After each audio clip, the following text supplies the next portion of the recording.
the U.S. news about President Trump deciding that he's going to go to the World Economic Forum this year. It's the first time a U.S. president has gone to the World Economic Forum in 20 years. At least that's what the headlines tell us. In the Indian press, there's been a parallel story underway, which is that Prime Minister Narendra Modi has decided to go to the World Economic Forum this year, and it's the first time an Indian Prime Minister has gone since 1997. So it's pretty much the exact parallel.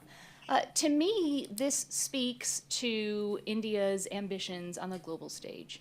India has, at previous World Economic Forums, taken large delegations headed by cabinet ministers, but this year is going to be a little bit different.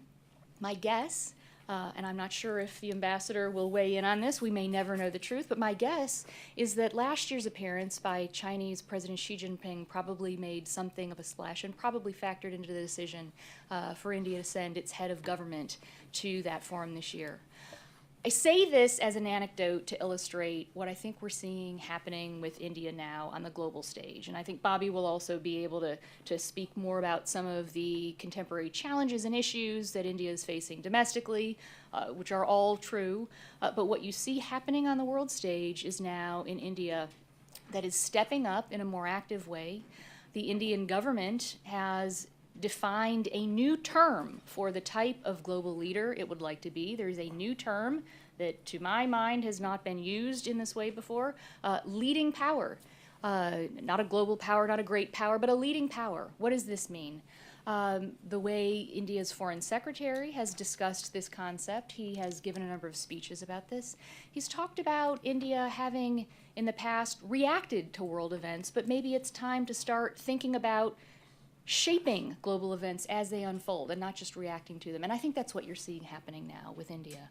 This raises questions for global governance. We can talk about that as a kind of one track of issues. What does that mean in a world in which India is not a member of some of the major global coordinating institutions? The UN Security Council is among them. India is not a permanent member and has sought permanent membership for some time. India's previous government, under the Congress-led UPA government, launched, in effect, a global campaign with 3 other partners, Japan, Brazil, and Germany, to try to seek that permanent membership in the Security Council that powers that are now larger global economies, that are playing a more important coordinating role in international diplomacy, in helping to solve global crises, but find themselves without that voice in one of the institutions that matters the most. You could look at economic institutions and make the same observation.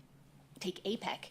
You have one of Asia's largest economies, and it's not a member of APEC. You know, that's been an issue that the Asia Society Policy Institute has looked at in some detail, and I think it's an important one to consider. Some of these issues about India's stepping up on the world stage are economic in focus.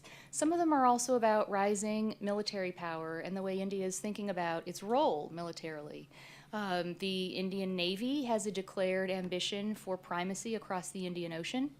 India thinks of its space in the region, increasingly describing its role across the Indian Ocean as a net provider of regional security.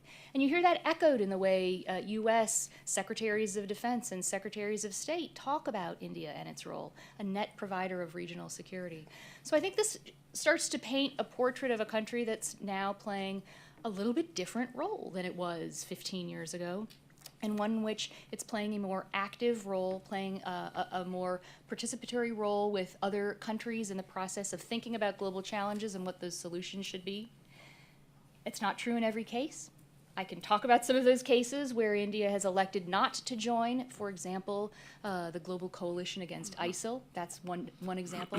But I think you are starting to see more instances in which India is ready to stand up and say, this is our position, this is what we'd like to be debating with the global community, and our view is our voice should be heard. I'll just stop there because I was asked to do 2-3 minutes.